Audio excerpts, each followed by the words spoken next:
Hola a todos, vamos a hablar hoy de estrabismo y motilidad ocular.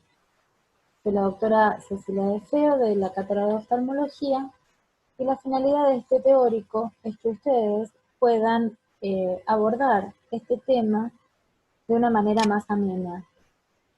Lo importante y lo que queremos desde la cátedra es que sepan estrabismo para médicos generalistas, para pediatras, para neurólogos, no para oftalmólogos. Es un capítulo muy importante dentro de la oftalmología y sería imposible de abarcar e inútil para hacerlo en el pregrado porque no les sería de utilidad en su práctica clínica cotidiana. Vamos a definir qué es el estrabismo. Es la pérdida del paralelismo de los ejes oculares con alteración de la visión binocular. Cuando hablamos de pérdida de paralelismo, nosotros mirando derecho adelante hacia el infinito, como cuando tomamos la agudeza visual, tenemos los ejes oculares paralelos. Si un ojo se desvía, el paralelismo se pierde y por ende la visión binocular, que es la que se obtiene unificando las imágenes de cada ojo por separado en el cerebro. Esto nos da la tridimensionalidad, es decir, ver en 3D la sensación de estereopsis, que está adelante, que está atrás, que está más lejos, que está más cerca. Cuando una desviación ocular es manifiesta, se denomina tropia. Cuando una desviación es latente, se denomina foria. Es decir, cuando no aparece en forma permanente y sí puede aparecer en formas esporádicas, por ejemplo, ante una fatiga visual importante. ¿Cómo clasificamos a los estrabismos? Una forma de clasificarlos es en horizontales y en verticales. Los horizontales se dividen en convergentes y divergentes. Convergentes, endotropias o esotropias, es cuando el ojo no fijador, es decir, con el cual no está mirando al paciente, se desvía hacia adentro. Y divergente o exotropia, cuando el ojo no fijador se desvía hacia afuera. También pueden ser verticales, hipertropias e hipotropias según se desvía hacia arriba o hacia abajo. Este gráfico es importante para mostrarles y graficarles las esotropias, exotropias, hipertropias e hipotropias, pero también para que vean el reflejo corneal que debe estar centrado en el centro de la pupila. Fíjense que cuando el ojo se encuentra desviado, por ejemplo en este caso hacia adentro, el reflejo pupilar se va hacia afuera, y cuando el ojo se encuentra desviado hacia afuera, el reflejo pupilar se desvía hacia adentro. En este caso, donde acá vemos estrabismos que son realmente muy manifiestos, sin necesidad de mirar el reflejo pupilar, nos damos cuenta que el ojo está desviado. Pero hay casos en los cuales no es tan manifiesto el estrabismo, sino que son de ángulo muy pequeño, son muy sutiles, y aquí el reflejo pupilar es de gran utilidad. Esto se puede realizar mediante el uso de una linterna común, como la que usamos para revisar la garganta de un paciente o para ver los reflejos pupilares, miosis, miriasis, etc. Poniéndonos delante del paciente, enfocándole la luz sobre los ojos y evaluando si están centrados o no. Este test se denomina test de Hirschberg, que lo vamos a ver más adelante con más profundidad. Tiene que repasar la anatomía y la inervación de los músculos extraoculares y su función. Esto es importante para que después puedan entender los diferentes tipos de estrabismos y de parálisis. Quiero que solamente se centren en la función primaria de cada músculo, porque no es necesario en el pregrado profundizar en otras funciones, ¿cierto? Les voy a aclarar dentro de esta diapositiva dos palabras que pueden llevar a confusión, o puede ser que no lo entiendan, que es la inciclotorsión y la exciclotorsión, que son patrimonio de los músculos oblicuos. La inciclotorsión es cuando el ojo rota hacia adentro y la exciclotorsión es cuando el ojo rota hacia afuera, tomando hora 12, es decir, la parte superior de la córnea, como punto de referencia en la torsión. Normalmente estos movimientos nosotros no los vamos a estar observando, pero sí es importante que ustedes tengan en cuenta que se están produciendo para que los ojos no giren aleatoriamente. Sobre todo cuando nuestro cuerpo gira, da vueltas o estamos en una calecita.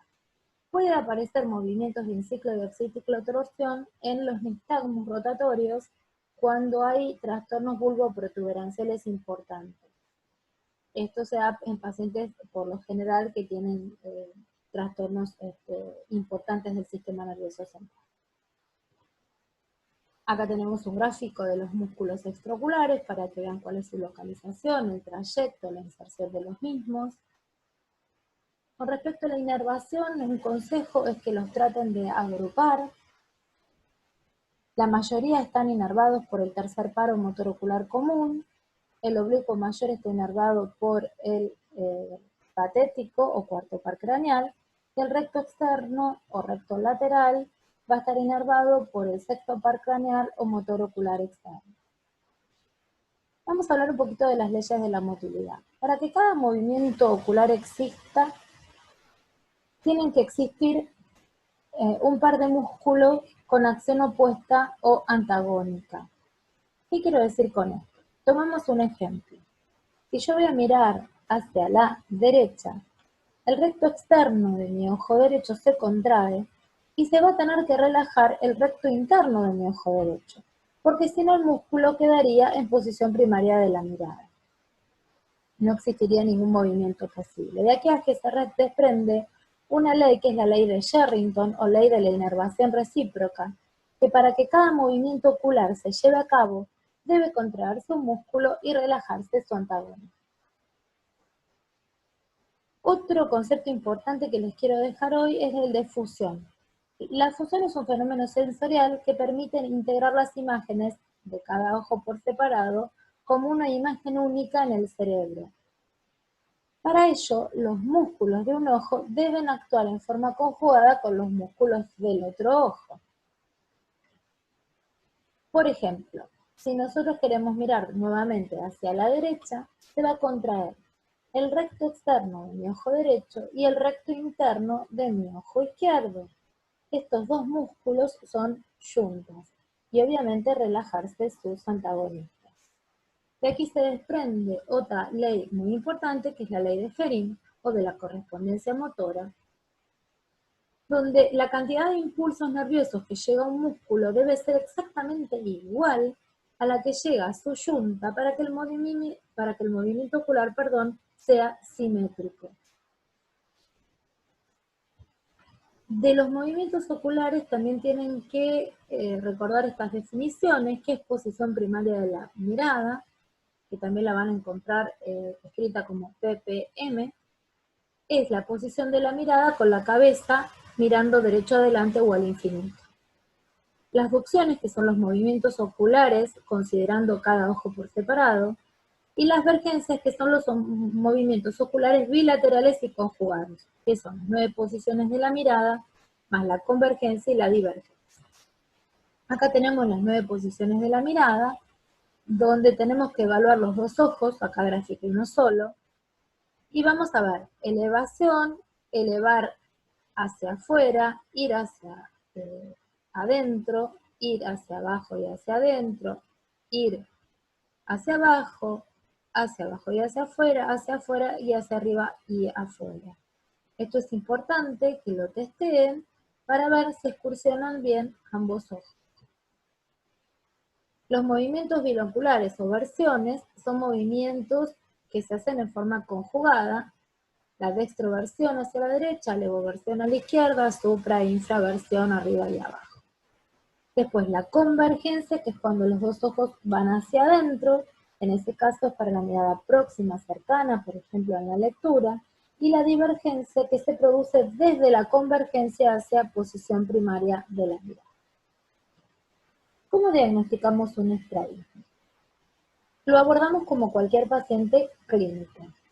Primero comenzamos con una buena anamnesis, le preguntamos si tiene pacientes estrábicos en la familia o no, si cuando nació tuvo un parto normal o fue un parto distóxico o patológico, la presencia de trastornos neuromotores, endocrinos, en qué edad comenzó, si en el recién nacido o aparece en forma intermitente o en forma constante en los primeros años de la vida o en el adulto. Inspeccionar la cabeza, la existencia no de una desviación ocular y también la posición de la cabeza, porque muchas veces para no ver doble los pacientes adoptan posturas de la cabeza especiales, hacia la derecha, hacia la izquierda, hacia atrás, y en ese caso se llama tortícolis ocular y es para bloquear la visión doble. Evaluar las facies del paciente, si tiene epicanto, hipertelorismo, exoftalmos, las presencias de pseudoestrabismo que vamos a aplicar más adelante exactamente qué son y cómo se diagnostican, y obviamente realizar el examen oftalmológico completo. ¿Cuáles son los test diagnósticos? Primero, las 9 posiciones de la mirada, como ya dijimos. Lo sentamos en una silla, nos ponemos frente a él con una linterna en mano y le hacemos, sin que mueva la cabeza, excursionar los ojos en las 9 posiciones de la mirada. Luego evaluamos el reflejo corneal, que ya les adelanté, que se llamaba test de Hirschberg, enfocándolo con una fuente de luz, que es esta linterna que dijimos, y viendo que sea simétrico y centrado en ambas pupilas. Si no lo es, podemos estar hablando de un estrabismo. Seguidamente le vamos a realizar el cover test. El cover test es la oclusión del ojo fijador, es decir, con el que el paciente está mirando, y vamos a ver el comportamiento del ojo no fijador. Si el ojo viene de afuera, es que estaba en una exotropia, si viene de arriba, es que estaba en una hipertropia, y así sucesivamente. El cover and cover test es para poner de manifiesto las forias, y aquí vamos a estar mirando el ojo que está tapado. Esto ya es más de competencia de un oftalmólogo, pero se los nombro y se los explico por si lo van a leer en los libros de texto. No es necesario que ahonden en él. Los prismas son unas lentes especiales que son diferentes a las que venimos viendo con los vicios de refracción, que tienen forma trapezoidal y que desvían los rayos de luz y que se utilizan para el diagnóstico de estrabismo. Ahora vamos a ejemplificar. En esta diapositiva vamos a ver las 9 posiciones de la mirada, que son las que ustedes le van a evaluar al paciente. Acá vamos a evaluar el test de Hirschberg. Fíjense que acá se encuentra centrado el reflejo pupilar y en este caso está desviado hacia afuera, por lo tanto el ojo va a estar desviado hacia adentro. Acá aparentemente tiene 2 milímetros, por eso decimos que tiene 15 grados, o 14 dioptrías prismáticas. Voy a pasar a explicarles ahora cómo hacer. Esto es un ejemplo del cover test. Acá tiene un oclusor, pero no necesariamente el evaluador tiene que tener un oclusor. Puede simplemente tener la mano puesta delante del ojo y ver el comportamiento del ojo destapado, si viene de afuera, si viene de adentro, de arriba o de abajo, porque el ojo no fijador va a tratar de retomar la posición primaria de la mirada. Acá tenemos los prismas, cómo van a desviar los rayos de luz, y el ejemplo de una niña que tiene una esotropia. Le vamos anteponiendo prismas hasta que centremos el reflejo pupilar. En ese momento miramos el valor del prisma y decimos tiene, para un prisma de 20 dioptrías prismáticas de desviación. Esto es importante porque nos permite cuantificar el estrabismo, ya sea para evolucionarlo en el caso que sea una paresia o una parálisis, o para hacer un diagnóstico pre-quirúrgico y postquirúrgico, diagramar una cirugía en el caso que sea necesario. Acá tienen la caja con los prismas, tenemos prismas muy delgaditos hasta prismas con mayor potencia, que son los más anchos, y los vamos anteponiendo hasta lograr centrar el reflejo pupilar. Bueno, acá vamos a ver cómo usamos un simulador de estrabismo. Lo pueden encontrar en la página web y sería bueno que lo usen para así se amigan un poco con el tema.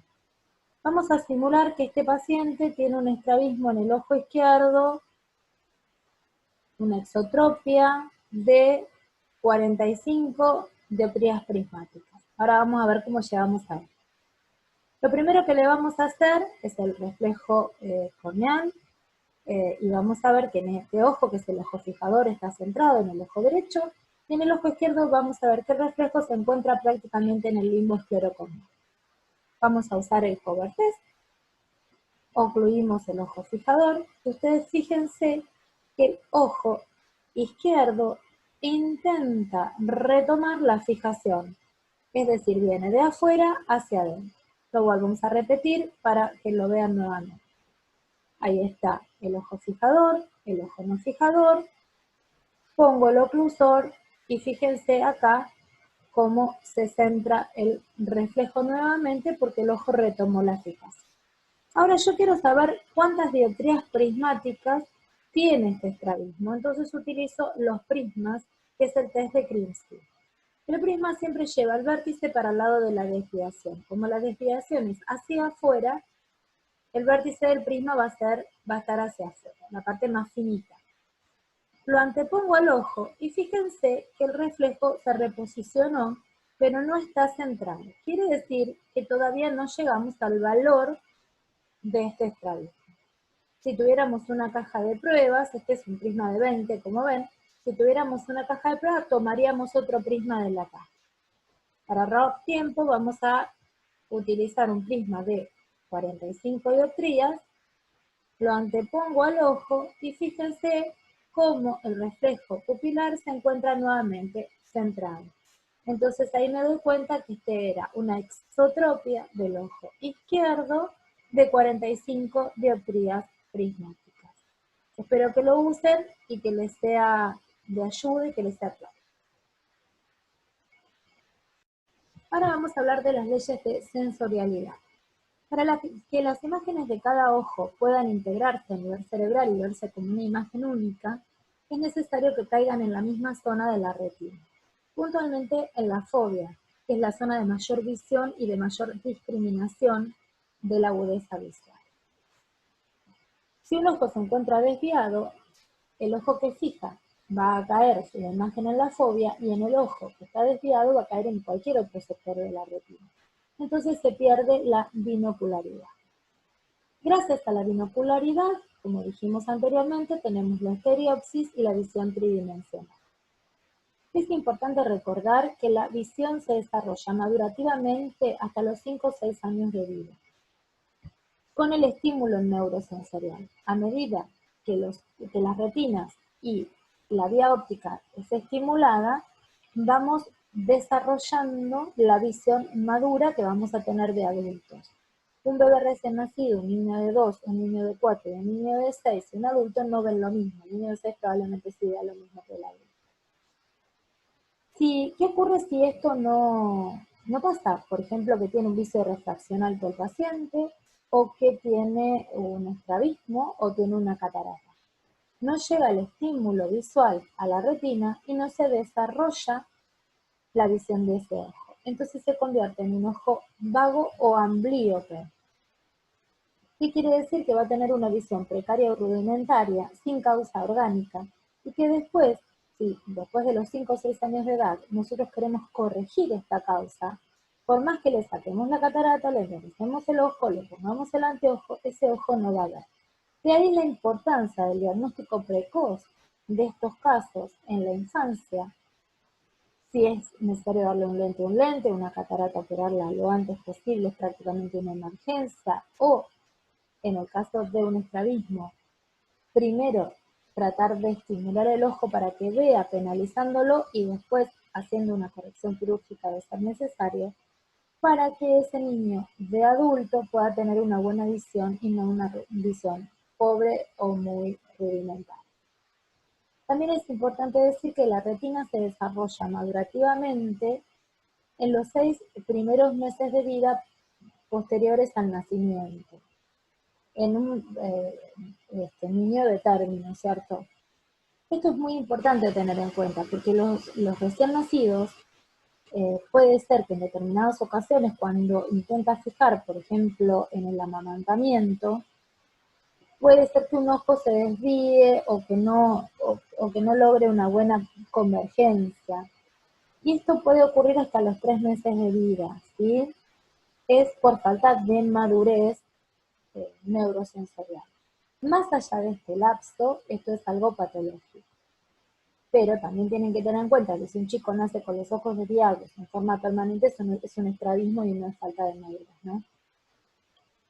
Los mecanismos de compensación en el estrabismo no son lo mismo en el adulto que en el niño. En el adulto que no tenía un ojo desviado, no existe compensación.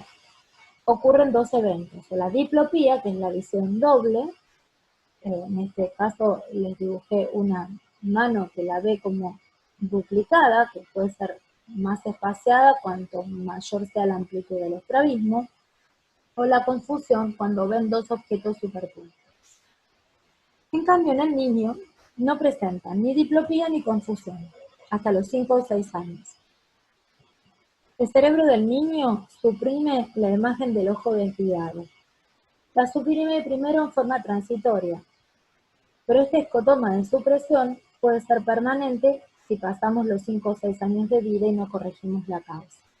Es lo que les expliqué anteriormente, que es la ambliopía. Entonces, nosotros tenemos que ir a rescatar primero la visión de ese ojo que no está usando, que está anulando a nivel cerebral. ¿Cómo lo hacemos? Ocluyendo el ojo fijador. Generalmente se usan parches, pero también se pueden utilizar gotas dilatadoras de la pupila, cristales hipercorregidos o cristales opalescentes. Lo más práctico y lo que más se usa son los parches. Acá tenemos el ejemplo de un parche. Este es un parche clásico, existen parches ahora que vienen con dibujitos de piratas, de princesas, de superhéroes, para que tengan más adherencia los chicos al uso. Es importante la colaboración de la familia y el tiempo de uso ha ido variando con la modalidad con los años. Antes se tapaban por días, tantos días el ojo fijador, para que use el no fijador y después ocluir el no fijador menos tiempo. Ahora es por horarios del día, para que sea mucho más amable y que la gente lo pueda adoptar más en la práctica cotidiana.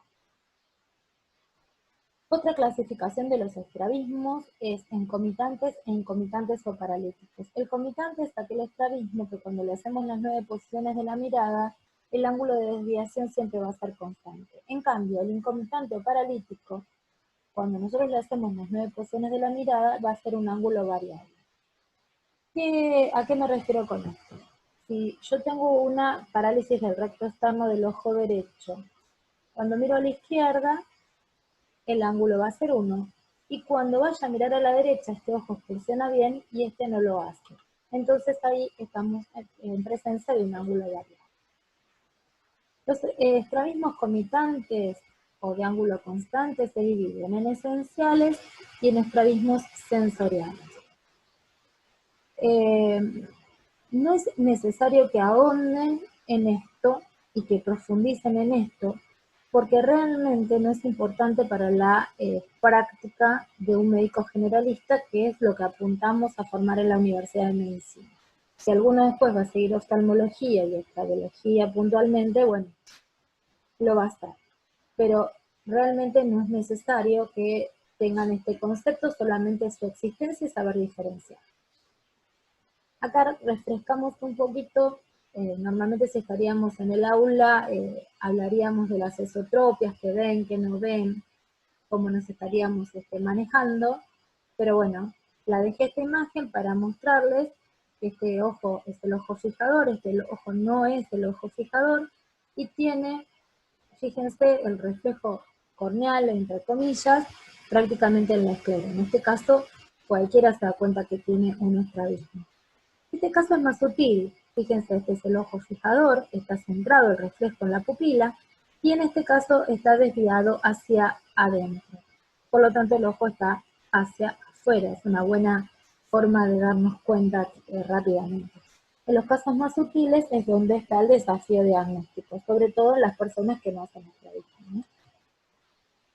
El diagnóstico diferencial es con los pseudoestrabismos. Acá es importante ver las fases del paciente. Tenemos, por ejemplo, pacientes con epicanto, que es este repliegue del párpado superior, que se da en pacientes orientales o en pacientes que tienen síndrome de Down, y cuando miran hacia un lado o hacia el otro, un ojo se esconde un poco más en ese repliegue del párpado y en apariencia tiene un estrabismo cuando no lo tiene.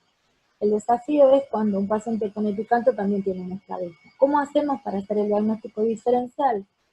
Le hacemos hacer las 9 posiciones de la mirada, el test de Hirschberg, si el test de Hirschberg está centrado, y el cover test no es normal, no tiene movimiento de un lado hacia el otro, como que el ojo estuviera reposicionándose en la fijación, estamos en presencia de un pseudoestrabismo. Acá tenemos el hipertelorismo, cuando los ojos están muy separados. Estos generalmente vienen acompañados de otros síndromes congénitos, pero bueno, es gráfico para marcarles que también cuando hacen miradas hacia los laterales, un ojo parece esconderse más que el otro. Esto también ocurre en niños sanos, pequeños, que tienen el puente ancho de la nariz, porque todavía no tienen formado totalmente el macizo craneofacial y los huesos propios.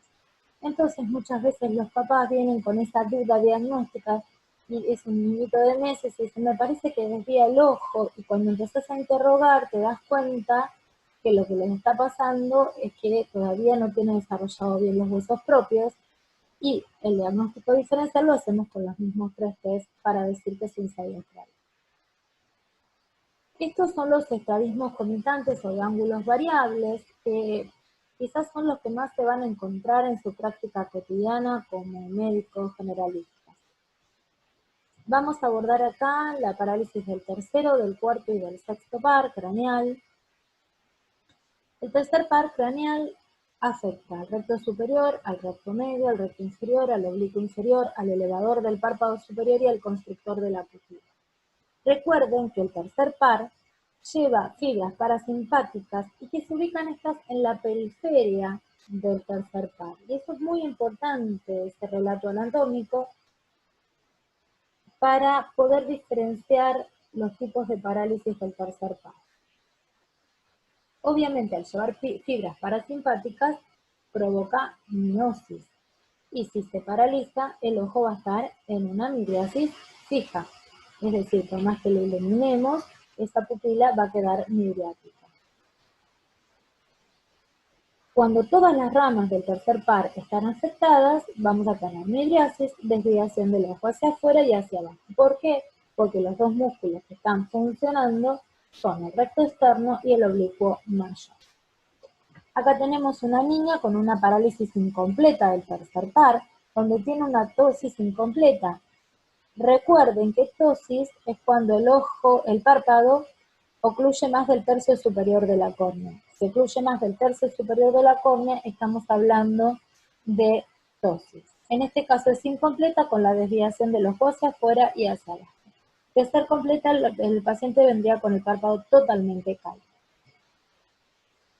Vamos a hablar especialmente de la midriasis, que hoy les recalqué que era importante la parte anatómica, que periféricamente al nervio van las fibras parasimpáticas. Por lo tanto, un aneurisma, que es de las cosas más comunes que pueden ocurrir en las parálisis y parálisis del tercer par, o un tumor, al comprimir van a dar una midriasis muy importante, a veces como evento aislado o a veces con un tercer par incompleto. Esto divide aguas. En un paciente que tiene un tercer par, completo e incompleto, donde la midriasis no es tan importante y que es adulto mayor, con antecedentes metabólicos y de hipertensión, podemos pensar que es una parálisis del tercer par clínica o clínico-metabólica, que va a resolver cuando mejore la hipertensión arterial o el sistema metabólico. Generalmente remiten solas, y si no tiene el párpado totalmente caído, le podemos ocluir un ojo, tapar el lente con un papel o con una cinta adhesiva para que el paciente no vea doble y no se caiga y pueda comer, leer, etc. Ahora, si estamos frente a un paciente joven con una cefalea importante, con náuseas, vómitos, por ejemplo, un síndrome de hipertensión endocranial, y un tercer par, tengo que pensar en un aneurisma, fundamentalmente en primera instancia y luego en un tumor, que esté comprimiendo al motor ocular común. Y en este caso voy a necesitar neuroimágenes en forma urgente, porque una neurocirugía le puede salvar la vida al paciente. Con esto no quiero decir que un adulto mayor no necesite una neuroimagen. Lo que quiero decir es que quizás si no las tenemos a mano, la podemos tramitar con más tiempo. Este otro paciente amerita que si no las tenemos a mano, salgamos con una ambulancia a realizarles la resonancia y la tomografía. Acá tenemos una imagen que muestra una dilatación aneurismática y la parálisis del tercer par. La parálisis del cuarto par craneal es la congénita más frecuente, afecta al oblicuo superior y el paciente no puede mirar hacia abajo. El paciente no va a venir diciendo, tengo una parálisis del cuarto par, pero sí va a venir diciendo, últimamente tengo dificultad para bajar las escaleras o los escalones o el cordón de la vereda. O tengo dificultad cuando quiero leer, pone la cabeza de una manera especial. Entonces ahí tenemos que pensar en una parálisis del cuarto par. Las parálisis del sexto son un capítulo aparte porque son muy frecuentes, se van a encontrar con ellas igual que con las del tercero, con bastante frecuencia, porque afecta a los rectos laterales, así que el paciente va a tener una endotropia o esotropia bilateral o unilateral, pero en los pacientes que tienen traumatismos cráneoencefálicos generalmente son bilaterales, porque recuerden que el sexto par es el nervio con mayor trayecto intracraneal. Cuando va viajando dentro del cráneo hasta llegar a los rectos externos, pasa por el lado de los peñascos, muy cerquita de los peñascos y los rodea. Y cuando hay edema cerebral, quedan comprimidos contra el peñasco y por eso hacen la parálisis o la paresia. Si están inconscientes no se van a dar cuenta, pero cuando el paciente vuelva a retomar la conciencia, a pesar de que continúe con edema cerebral, les va a relatar diplopía. Y no tenemos que pensar que es una intercurrencia, sino que está saliendo del edema y va a mejorar, obviamente, con el tratamiento para el edema encefálico. Si lo llaman para una consulta de estas características o no tienen un oftalmólogo cerca, también oclúyanle un ojo a este paciente porque es muy incómodo ver doble en forma permanente. Le genera también reflejos de náuseas, de vómitos y de mareos. Entonces, hasta que mejore el edema, lo que pueden hacer es ocluir alternativamente un ojo o el cristal de un lente. Acá tenemos una parálisis del sexto par unilateral. Un recuerdo de cómo son las parálisis para que las repasen mientras vayan viendo este video, vayan rememorando cuáles son los músculos que inerva el par craneal y así van a sacar la sintomatología por descarte. Les voy a dejar reglas o gold standards para este teórico del estrabismo. Primero, la ambliopía es la disminución de la visión sin causa orgánica, que debe corregirse antes de los 6 años. Cuanto más precozmente, mejores son los resultados visuales. El pseudoestrabismo, tenerlo presente, y es cuando un paciente aparenta tener el ojo desviado y hacemos el diagnóstico diferencial con las 9 posiciones de la mirada, el test de Hirschberg y el cover test normal.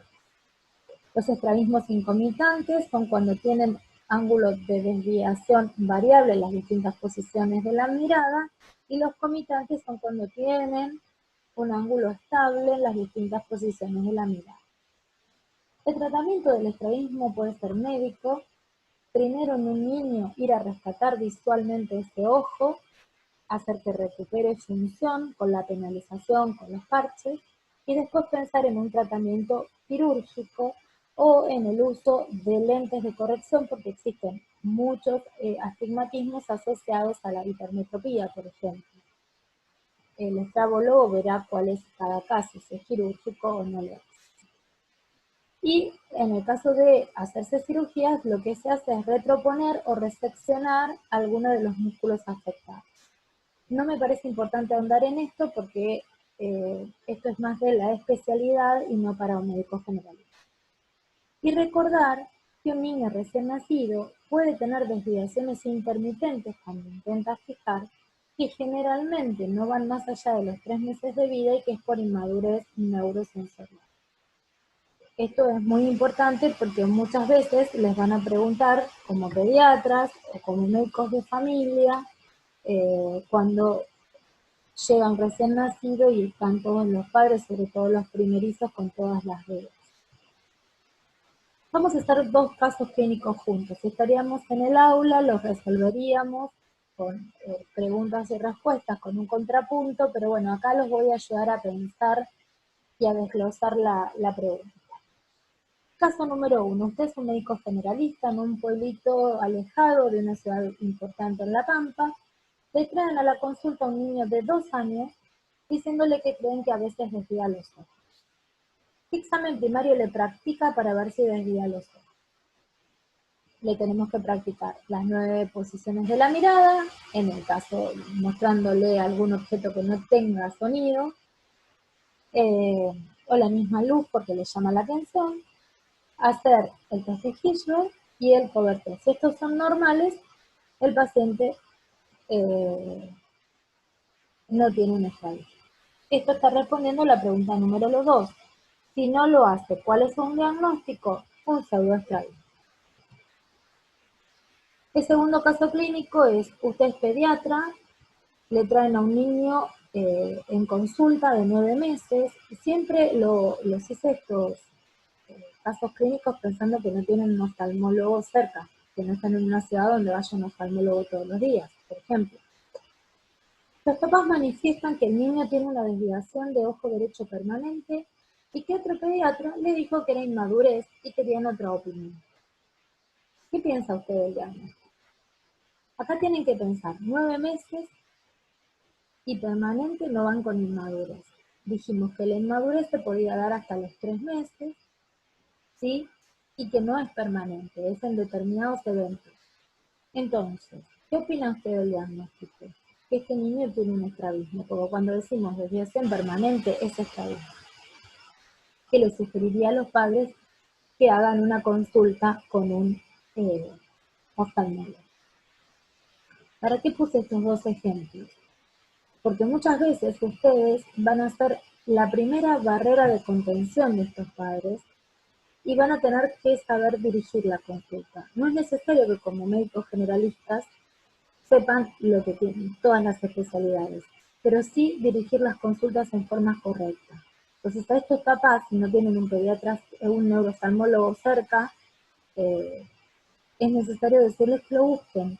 Al otro papá lo tranquilizás y el chico sí va a hacer la consulta oftalmológica que le corresponde por la edad, pero no vas a hacer una movilización de toda una familia. Esto es lo más importante que quiero que les quede, el concepto de pensar que ustedes van a ser la primera barrera en las preguntas de los padres o de los pacientes adultos, si están en una guardia o si son médicos de cabeza. ¿Qué tipo de estrabismo tiene? Y bueno, acá ustedes ven, tiene una isotropia, esto es para hacer un repaso conjunto, este es el ojo fijador, este es el no fijador, el ojo está hacia adentro y el reflejo corneal se ha ido fuera de la tela. Bueno, espero que este teórico les haya sido de utilidad. Fue hecho con mucha voluntad y tratando de manifestarles la mayor cantidad de conceptos posibles desde un aula virtual.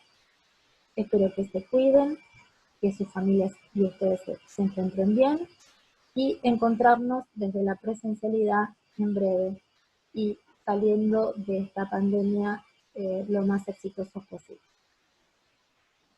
Muchas gracias.